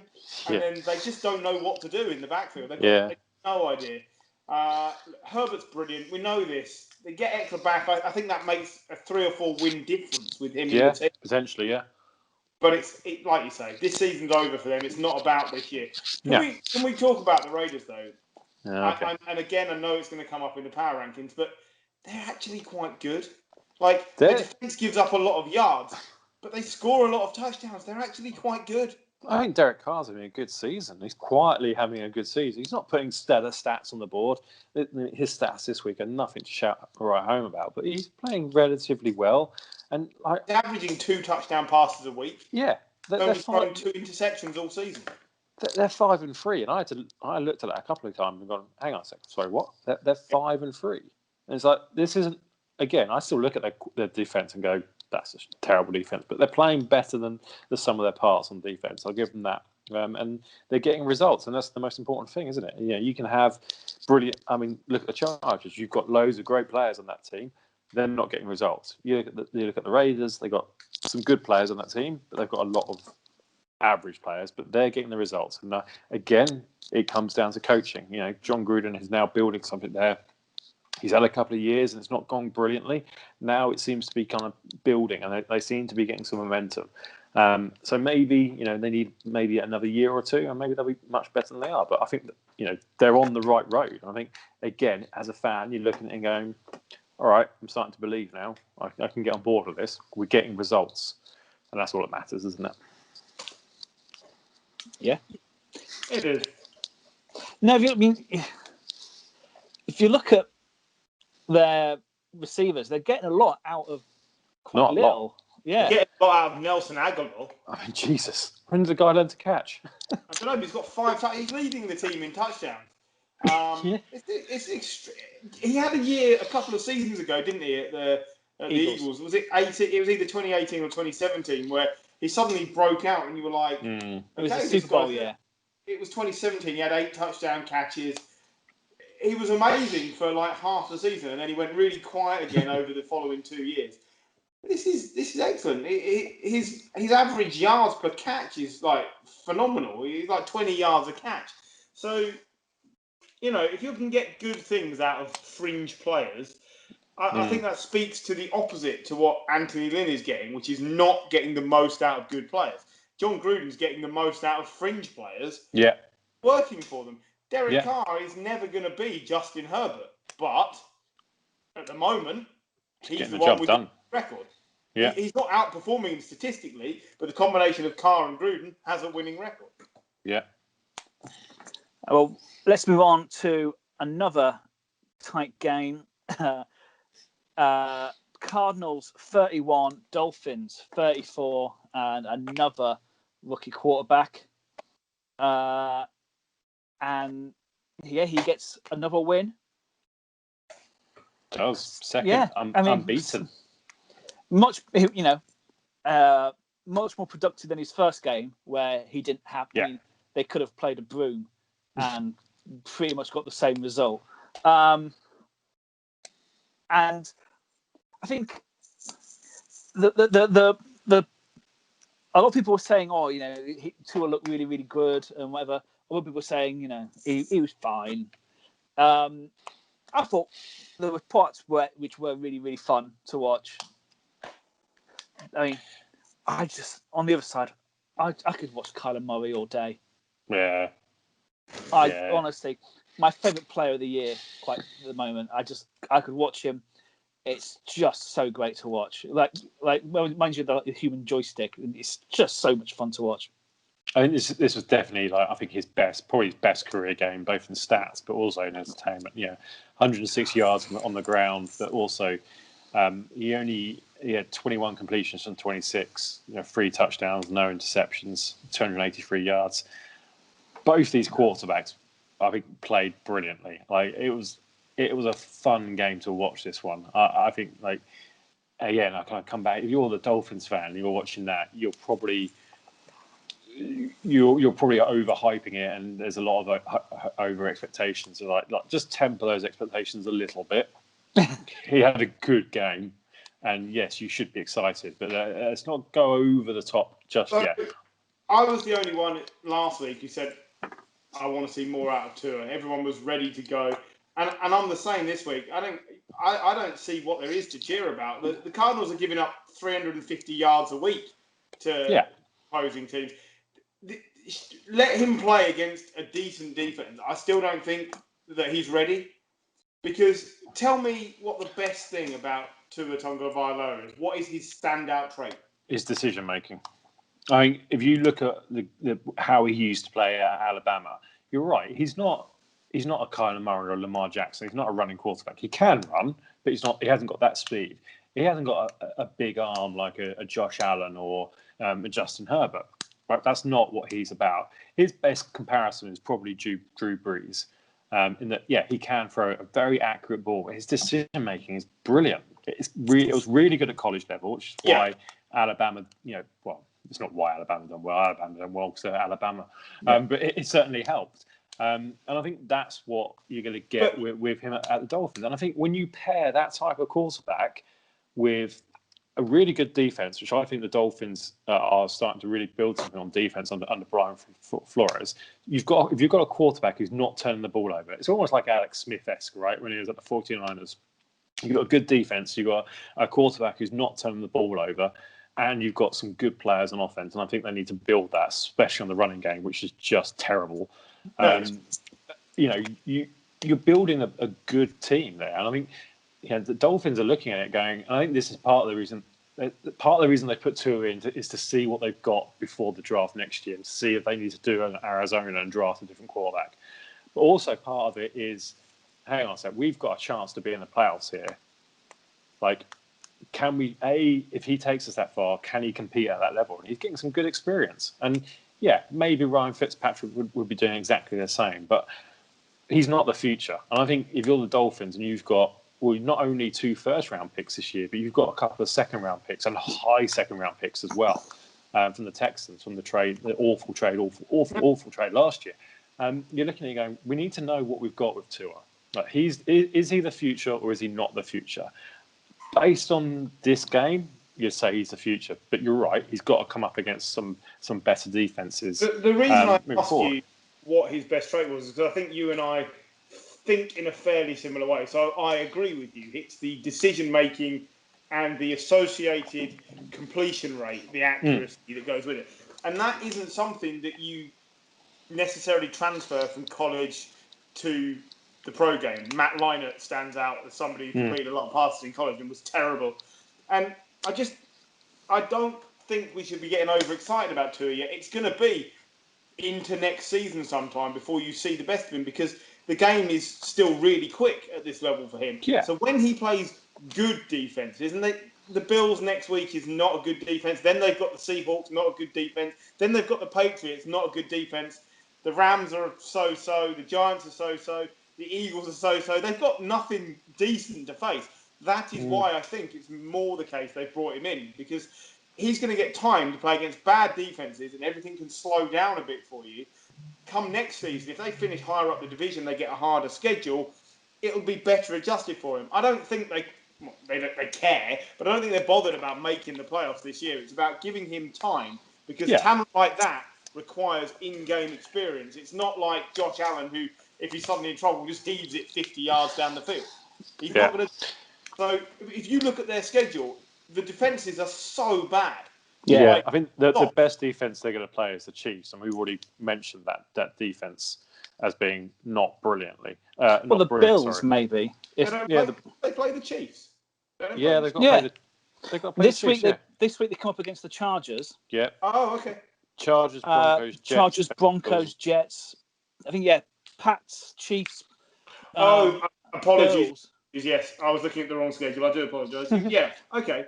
So, they could be quite no one legitimately tip top to play against. No. And that's fine. So that's fine, but I cannot get excited because he's played well against the Cardinals. I think you can get excited, like I say, you can get excited about the fact that he didn't completely bomb, and he did play well. 20 from 28, good. 248 yards, 2 touchdowns, no interceptions. You can also get excited that, I'm saying that he's not a rushing quarterback, but he did rush and he didn't get injured. And when you've got his injury pass, as a fan, I'm looking at that going, oh my God, don't run, slide, and there were a couple of dodgy slides on some of those runs as well. And he's come out of it and he's fully fit. I think that's a big relief for Dolphins fans. Yes, I would agree. Yeah. Okay. Toilet time. You've called it the speed round. Speed round. Jets 27, Patriots 30. Was it 14 points in the or something like that We in were the fourth 10 quarter? points down half. Look, we beat the worst team in football by some margin on a last-second field goal. That pretty much sums up where the Patriots are. The defence is weak as I've ever seen for the New England Patriots. Cam Newton couldn't throw a touchdown if you gave him 50 attempts and no defenders in the red zone. All that's keeping this going is Bill Belichick is still one of the best coaches and he's getting something out of nothing. It's rebuild. They've got cap space next. This year is irrelevant. That's it. This is one of those games where if you look at the box score and you just look at the Patriots side of it and you see like Cam Newton, 27-35, 224 yards, decent, no interceptions. Damian Harris, 71 yards or 14 carries, 5.1 yards carry, decent. Jacoby Myers, okay, never heard of him, 12 receptions, 169 yards, decent. And it's like, oh, okay, must be a good team, a good game. Everyone's played pretty well. You know, not many. I don't think there were any turnovers, were there? One fumble, but it was recovered. But then you're right, Griff. You look at it and it's like, oh, right, fuck, you're playing the Jets, and it was a last-minute kick to win the game, and you concede the 27 points. It's like, oh, that's just shit. That's all you need to know. The only thing we learned from this game is Joe Flacco can still pass the ball against bad defenses. Because he played really well, but against a team that doesn't rush the passer, hadn't got its number one cornerback on the field. Like, Joe Flacco is probably going to be a backup for a few more years in the league based on this performance. Yeah. That's all we learn. You can take nothing from this. We know Gase is keeping his job. It's irrelevant. Move on. That's it. Flacco did overtake Montana for passing yards to prove he's a better quarterback. Sorry, shut up. What did you just say? I said Flacco's a better quarterback than Joe Montana. Can I mute you? What did he ever do? What did he ever do? Football team 20, Giants 23. Kyle Allen is out. It's not as bad as it was feared, and it did look. Ankle. It looked grim. Yeah, it looked like one of those Alex Smith type breaks, doesn't it? It looked grim. Yeah. Do you know what? The Washington football team are one of the few teams that have got better by subtraction, because I actually think Alex Smith played really well, and he got picked off forcing to try and take the win at the end. But other than that, he looks like their best quarterback. So good. By some distance, yeah. He makes McKissick a really good pass-catching running back. Terry McLaurin will only benefit from an accurate quarterback. And the only problem that most of us have is you don't want to watch it. Because you sit there thinking, okay, I used to watch Alex Smith run for 15 yards a play, and now I know he can't go forwards anymore. He looks skittish, waiting for the snap. But once he's got the snap and the ball is in his hands, he just looks like Alex Smith. I think he'll be fine. They're going to lose a lot of games regardless, but it got better by subtraction. And do you know what? Ron Rivera's got exactly what he wanted. He wanted to play Alex Smith. He's got him there by default. Dwayne Haskins couldn't be out of there quicker. And they were talking about trading him, weren't they?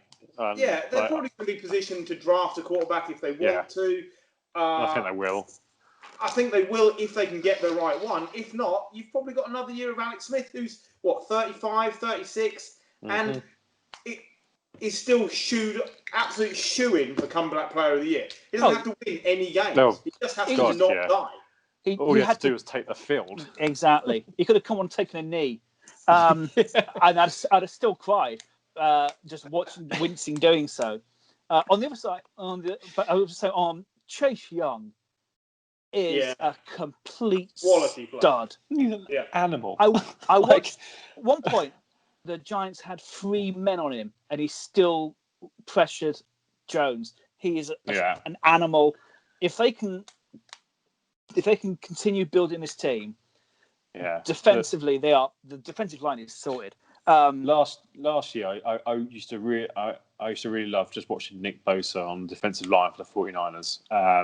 And that I literally when we were playing on defense, I'd literally just watch that one player and see what. And he used to destroy defensive tackles. Chase Young, another Ohio State pass rusher, following on from Nick Bosa. Many people thought, Chase Young was actually better than Nick Bosa. I think he might be. I'm very biased, obviously, but Chase Young is going to be a star of this league. John, we should point out your Giants actually won 23-20, and you go to 2-7 on the season. Daniel Jones is 4-0 against the football team in his career. He's one Great. I'm really pleased for you. One of the first in everyone else. He still had 2 fumbles. He had 2 fumbles. He lose the ball Picks this week. Do you know what the problem might be for you is that you might not be in place to draft a replacement. Yeah, I think so. I think it's could be an issue. Slipping away.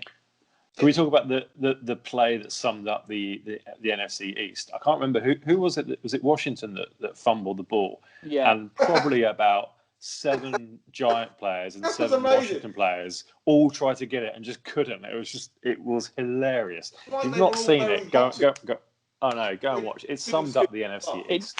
If the Yakety Sax was playing over it, it's the only way you can sum it up. It was just incredible to watch. I tell you what, John, as well, Evan Ingram scored a touchdown for the first time in 14 games. Can we find the position where Evan Ingram is either a good player or not? Because he is massively rated for a guy that's supposed to be really good. You've said you think you'll benefit from moving on.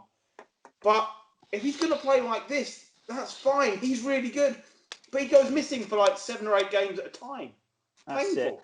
Yeah. No, let's judge him at the end of the season now because we can't trade him. But I think it probably is in everyone's benefit for him to move on.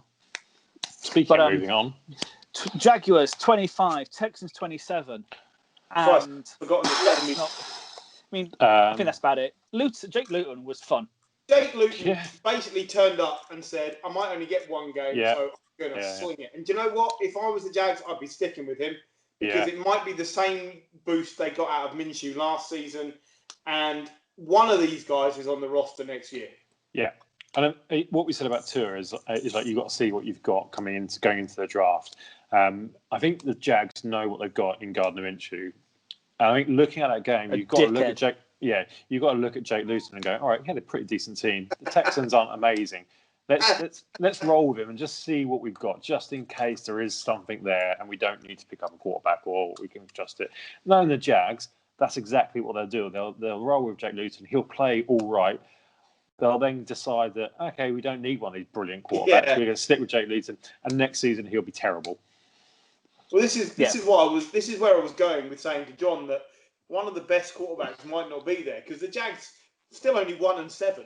Yeah. But how Jags would it be to win their last 3 games of the season and put themselves out to even have the chance? DJ Chark, though, did he have like 176 yards or something stupid? 146 yards, not quite. But yeah, yards. Decent. Where I was going with that was that's a rapport. There's something there.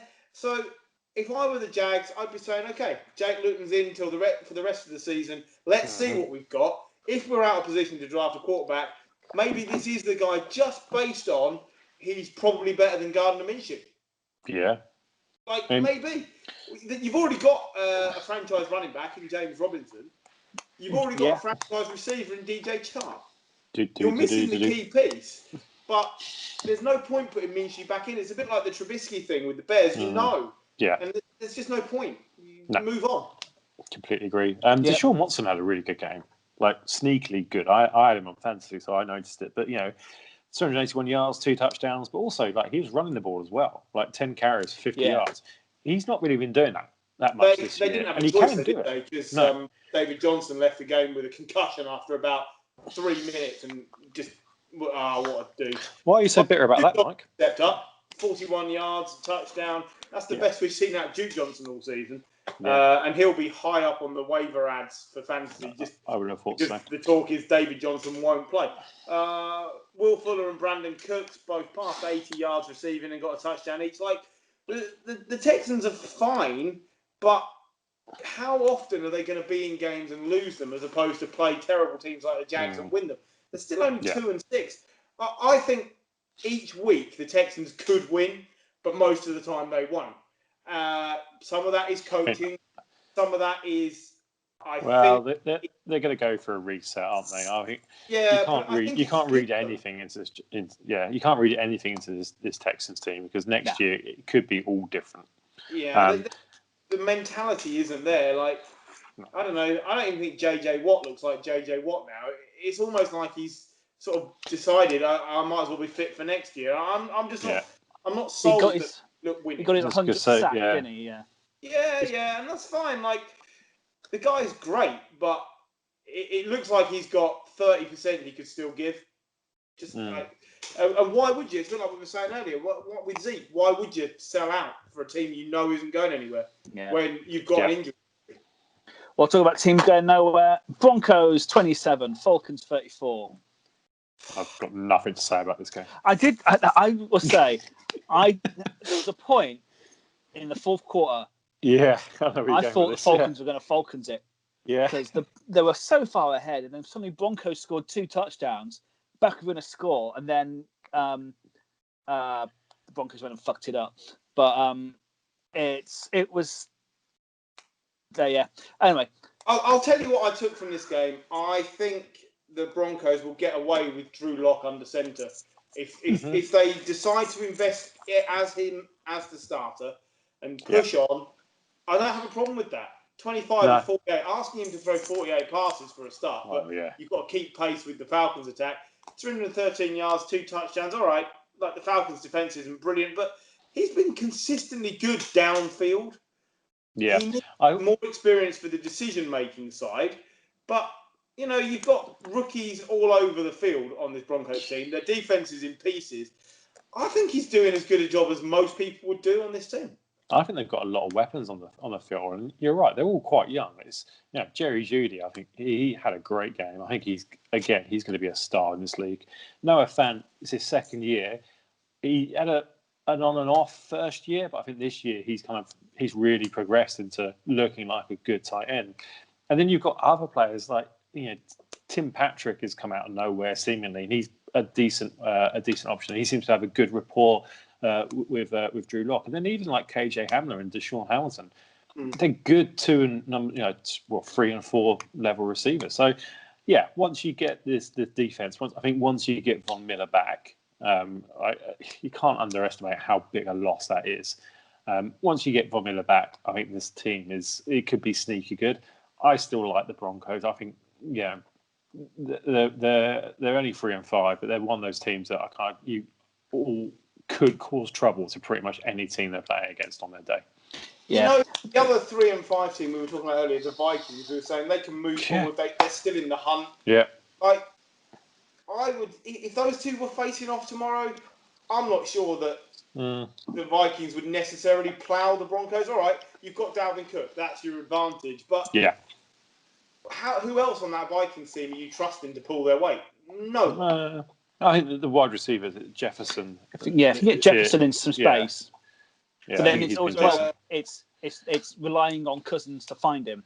Speaking of wide receivers, though, it was the Olamide Zacchaeus game. He turns up once a season, 103 yards, touchdown. He just turns up once a year with his old man name, and everyone will pick him up in fantasy next week, and then he'll be shit again. Yeah. The old Robbie Anderson effect, but not so much this year. But anyway, game's done. Should we go to power rankings? Yeah, I'm curious about who's Gary, got what where. Gary's not here. He's sat at home on the injured reserve, but he sent his in. Paul doesn't do power rankings, so probably because he'd probably pick Denver as number 1 and just to piss everyone off. Just to piss everyone off. Yeah. But Griff's already seen these. I have. So, Jim, who do you think number 1? Well, I put the Chiefs at number 1, so I think they should be number 1. And you number all 2 put the Chiefs at 1 except me. Sorry? Yeah. Oh, of course you didn't. Griff put Steelers. Yeah. I just thought, if it was a game, I think that the superior offense of the Chiefs would just get them. Basically, in the playoffs, I think the I think the Chiefs would win. I'll just point out that the Chiefs lost to the Raiders. So if you're telling me the Steelers can't beat the Chiefs, I'm telling you you're wrong. I think the Steelers can beat the Chiefs, but I think, I look at power rankings and I always go through it at the end and go, right, can number 1 beat number 2? Can number 2 beat number 3? Can number 4? And that's how I look at it. I think, yes, the Steelers can beat the Chiefs. I won't deny that. But I think, if you're playing the game 10 times, I think the Chiefs would win most of those games. I disagree. I think it's 50-50 at best, and I don't think it's undefeated. Yeah, and I don't think it's a big difference. I think the Chiefs win it 6 times, and the Steelers win it 4 times, and those are undoubtedly the top 2.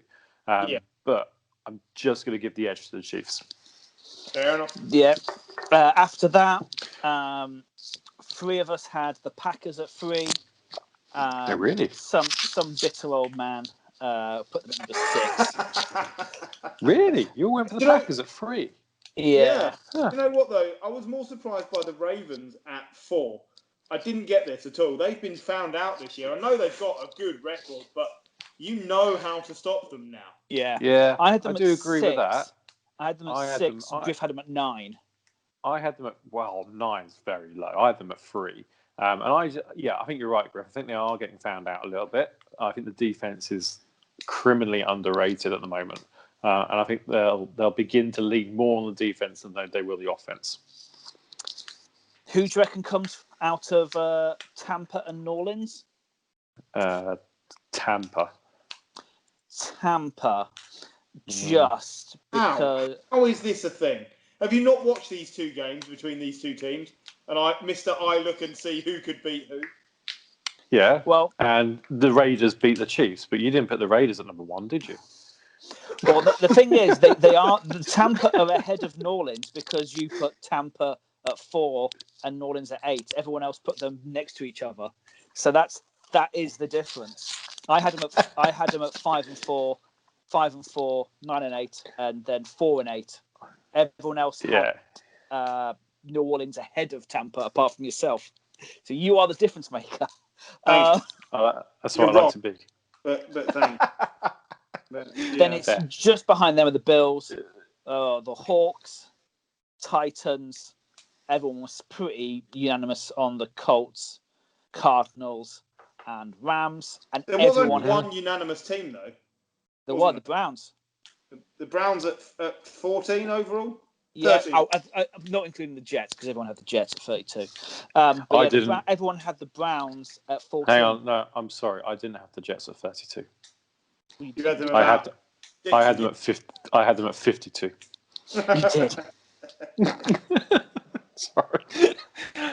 Like they're just so bad. They're so bad. Like the year that the Browns went 0-16, they were in close games, and the Jets were in a close game last night, but they're just so bad.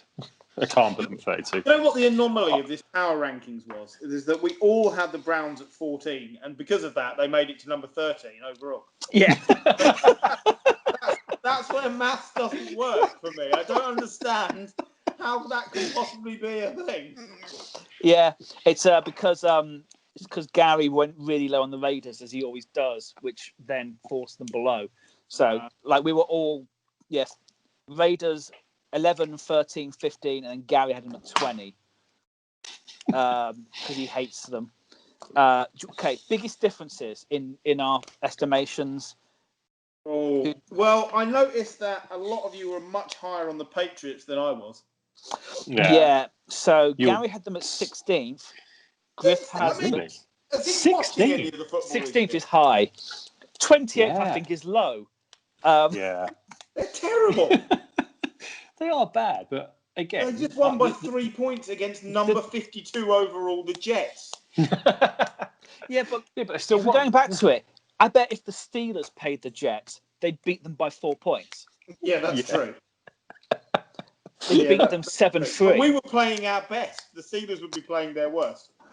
The Patriots, there's a 12-point differential between our picks. The next is the Panthers, who range from 13th to 23. Gary had them at 13. I had them at 23. I just don't know what to do with the Panthers. So They're a tricky one, aren't they? They're tricky.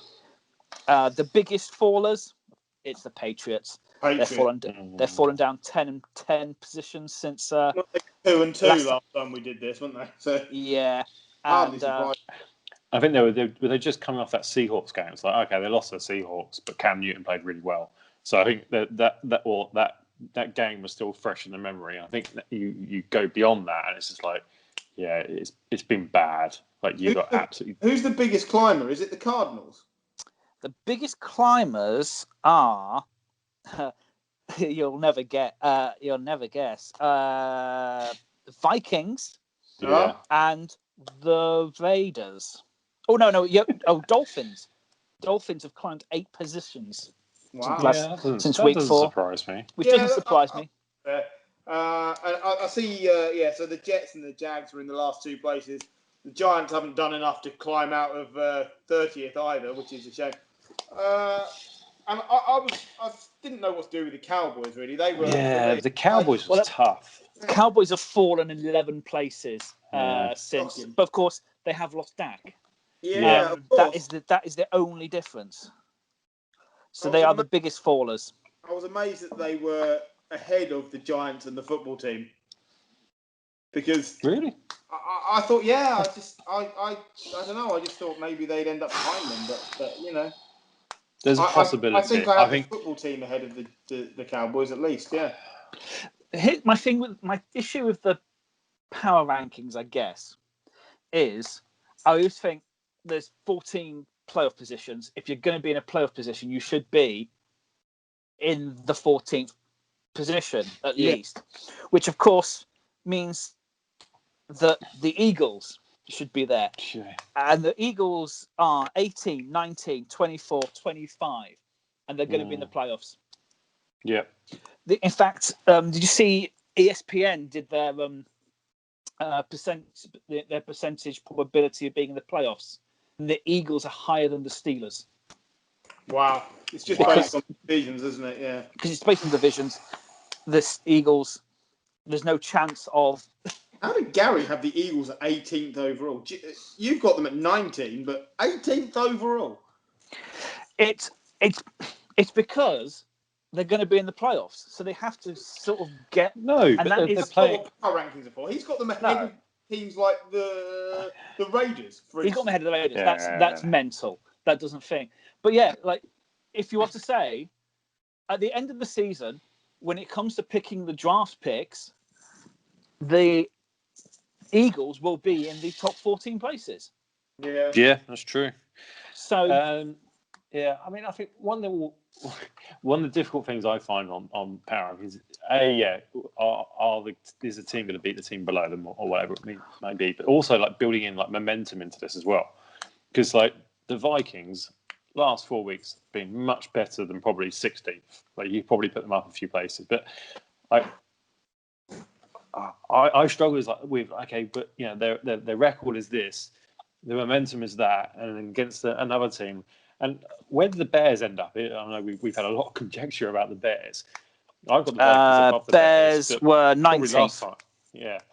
So I had them at 18. So and where did I put them? Because that still feels high, but then I didn't know 24. So I thought that was high for me. So I think you've got that kind of, I guess, group of teams, probably from I'd say 13 through to 22, maybe 23. It's really hard to pick.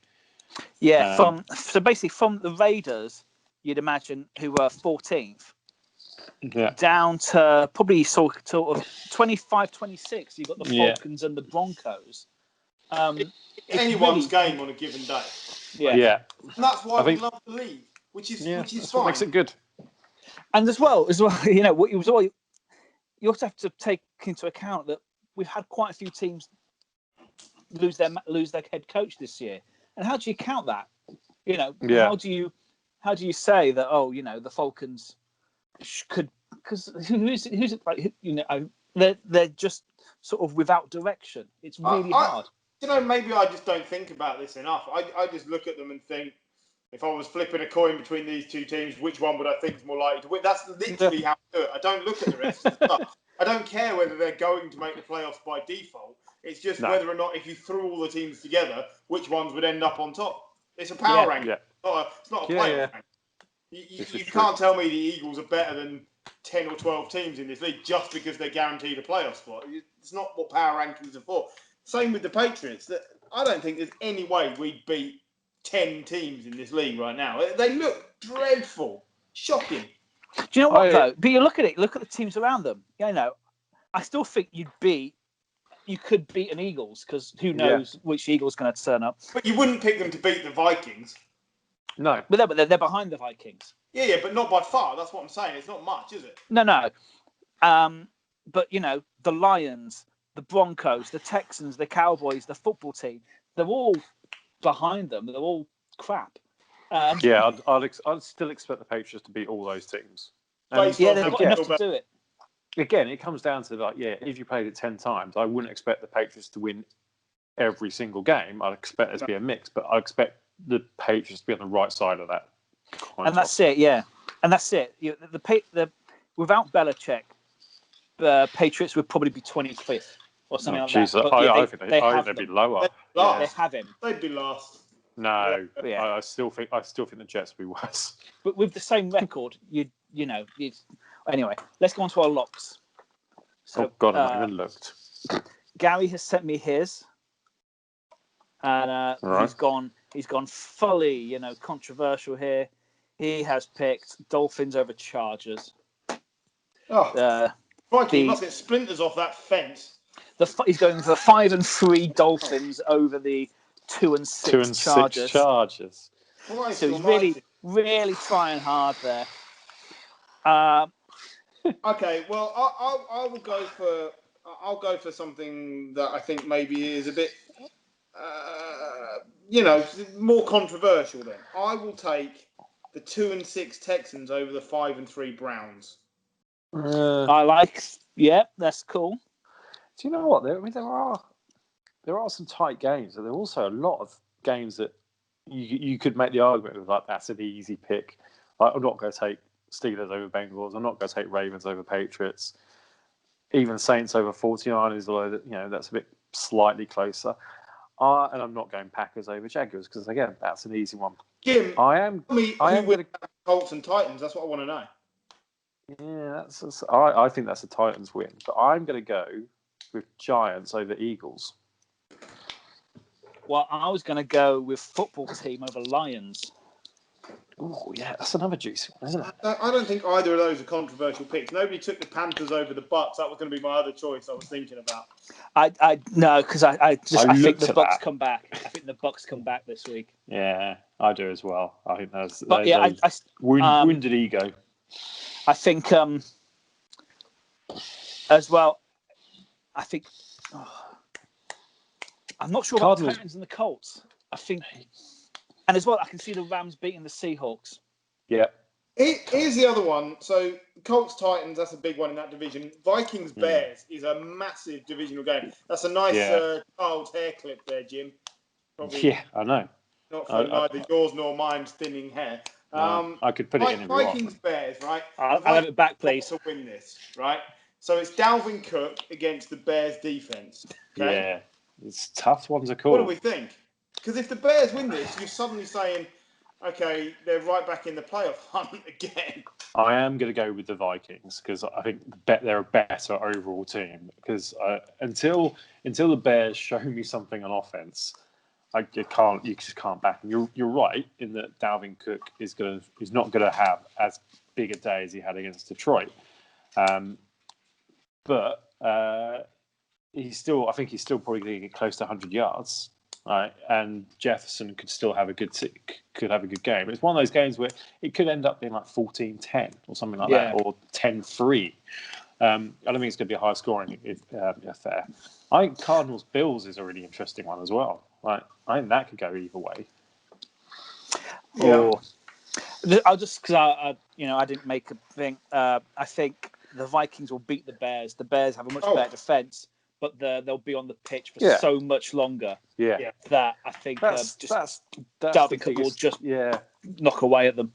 But then Derek Yeah, Derek Henry. He didn't do that well against that Bears defense. So yeah, you're absolutely right. The Bears defense is going to be on the field longer. If it comes down to a passing game because the defenses are holding the running games up, which, to be fair, is not a lot to stop David Montgomery. But if they stop Dalvin Cook from being Dalvin Cook, are you really telling me that Kirk Cousins is lots better than Nick Foles in a game where he can't rely on his running game? No, I would say that the Vikings That's the Bears' best chance for victory. I'd say the Vikings have got more passing options than the Bears. Yes. Okay, that's fine. I'm just saying, if it comes down to the quarterback, I'm sure that Kirk Cousins will have more to throw to. Yeah. But I'm not sure that he's much better quarterback than Nick Foles. I'd say they're probably very similar if you look at their careers, their actual overall completion percentages, things like that. I don't know. I haven't got it up in front of me. But if you swap those two quarterbacks round, the records would be probably the same for the teams. Yeah. I would say that's probably fair. I think Cousins is the better quarterback, but I think you're right. I mean, there's a lot of difference in it. And I'll get Paul to send me his pick, and I can do it. I can do it for you. I think he's going to take the Jaguars over the Packers. Not the Bengals over the Steelers. No, he generally goes for the Bengals. For some reason, I do chart these, and he's picked the Bengals quite a few weeks. I don't think he'll pick the Bengals over the Steelers. But based on the fact that the Steelers play down to every team they play against, and Roethlisberger won't be back into practice until Saturday because of COVID.